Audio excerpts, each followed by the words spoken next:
to Drum Talk, and today we're going to do a segment where I'm going to talk about stories from my stick bag, my illustrious, this is actually my brush and mallet, and other accessories stick bags. So I'm going to tell you some stories about some of the mallets and brushes that have come out of here.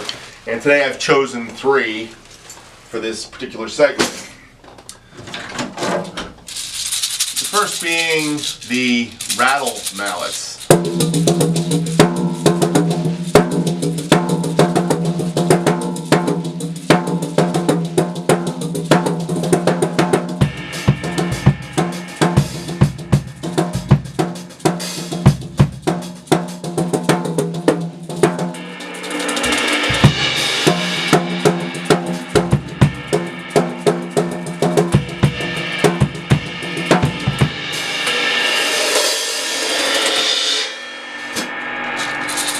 So, I bought these rattle mallets because I was watching a video by Billy Ward, and it was called Big Time.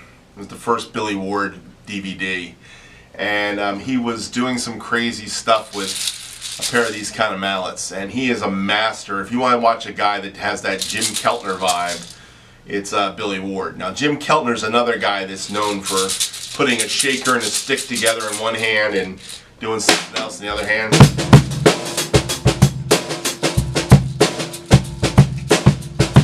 And the cool thing is you can do those kinds of patterns with this. So I've done this on many gigs where I'll bring this out and just use it for, like, you know, maybe something like grooving.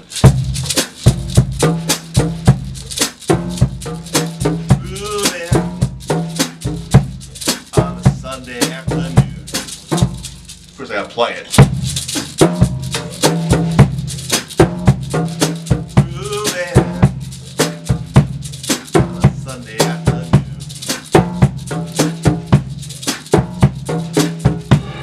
So anyhow, that's why I bought these mallets. I do use them occasionally. Sometimes they kind of add a little extra something if you're doing a tom thing with these, because they have the...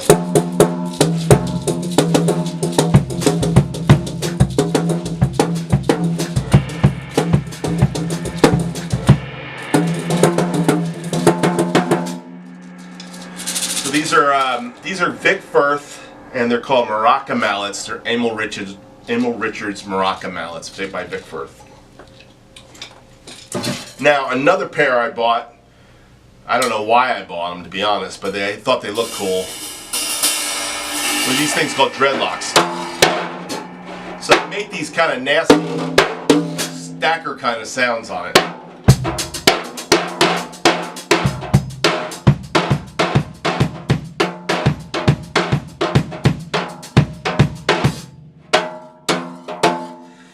You can kind of like slam them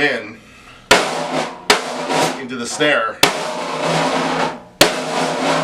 and they kind of buzz.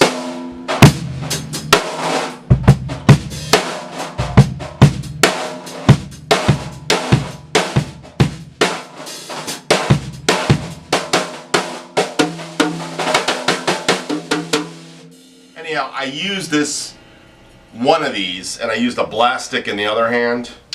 See if I got a blast stick over here. This would be a blast stick.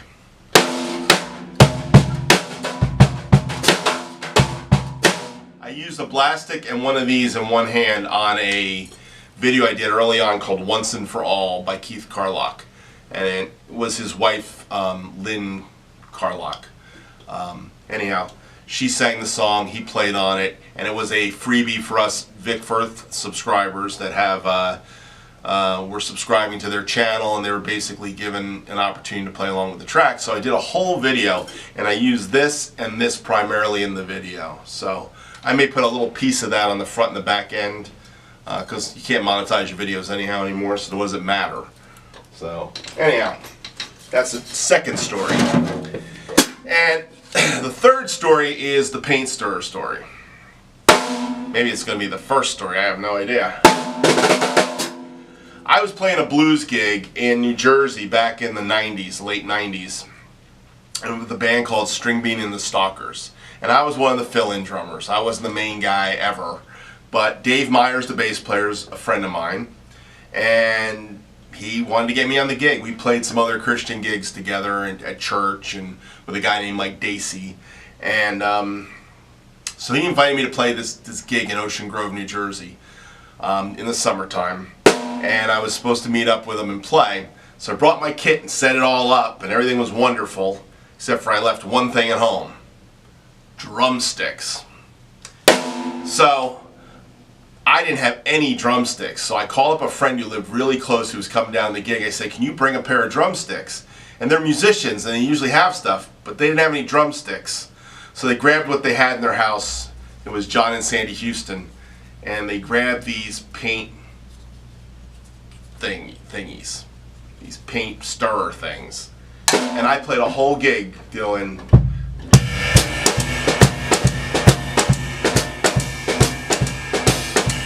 playing the blues with this stuff, you know, a lot of blues shuffle stuff.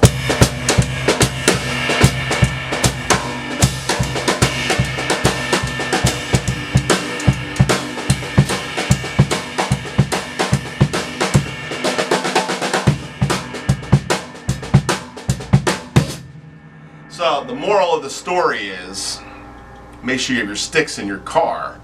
And right now, one of the things I've done is, since this period of time in my life, I keep drumsticks in my hardware bag just in case. I keep drumsticks in the car when I can. I keep them in my cymbal bag. I usually have an extra pair of drumsticks somewhere because I don't ever want to run to a gig where I have to use these the whole gig. But I use this the whole gig. And I keep it in my cymbal bag because they actually worked. It was kind of a strange thing that they worked. Now, it's not optimum to play with these things, and you're not going to do any kind of crazy, I guess, paradiddle diddles I can do with them. But a double stroke roll, national anthem. If you're doing the national anthem gig, you're not going to get away with this one.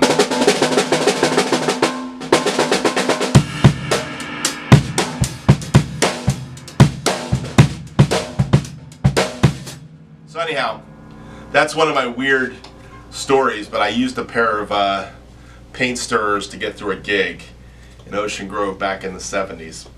I've only forgotten my sticks a couple times in my life. In over 40-something years, you do silly things. One was for an audition for a band I didn't want to be in, and that was a funny story. I had no sticks. I shut up the whole kit, and then I realized I had no sticks. But the other time was a wedding gig with my band. And the only thing I had in my track case was one partially broken stick and one other stick. So the partially broken stick, I had to duct tape the tip to it. And I played the whole gig with that broken tip stick in my left hand pretty much the whole night. And just duct tape to it, so and playing my favorite style of butt end of the stick, which you guys all like to ask me questions about, which I will be answering in my next Ask Earl Anything. If this doesn't come out before it, it'll come out after, and I would have already answered the question. But yeah, that was another tough gig. So all I can say to you, gig reminder, remember to bring drumsticks. And if you forget drumsticks, you have to get creative. And this was one of my creative ways of getting through a gig, was a set of paint stirrers. So they stay in my bag. Anyhow, I don't know if this segment's going to work or not, but I just thought I would just bring it up, and just a little filler and something a little offbeat. So this is one of those offbeat drum talks, how to get through a gig with other things like paint stirrers. And thanks for watching.